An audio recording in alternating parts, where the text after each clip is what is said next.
and welcome to the online family program coming to you from the Sunshine Coast Health Centre. My name is Sarah and I'm one of the counselors here, and this is episode 1 in a series about matters of connection. So, there's been a lot of research that shows how important it is to have good quality relationships. Anything from our brain health to mortality rates, it's all been correlated with having good quality relationships. So we know how important this is.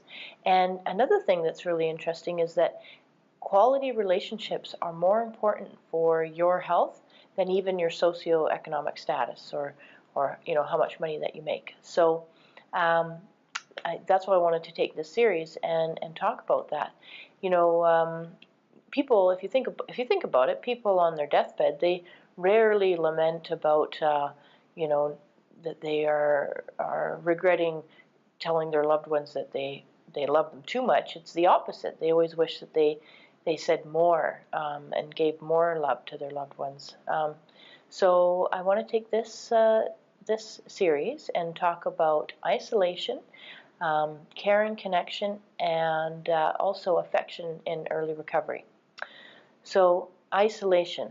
Well, we know that isolation is a killer, and that it's also very common for people that are struggling in addiction. So being a loved one of somebody who struggles with addiction issues, you're probably quite aware of this, and you probably are kind of on high alert to make sure that they're not sliding back into isolation or into relapse mode.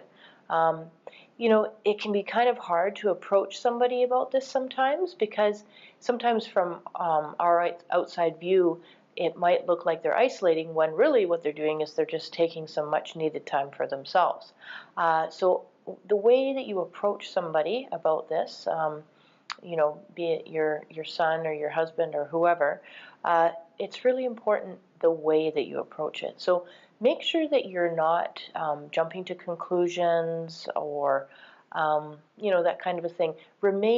It's really good to remain open and curious to their perspective, and instead of trying to tell them what to do, just offer your objective observations, like as objective as you can be, and while doing this, just conveying this all with love, right? That it's all stemming from your love and care for them.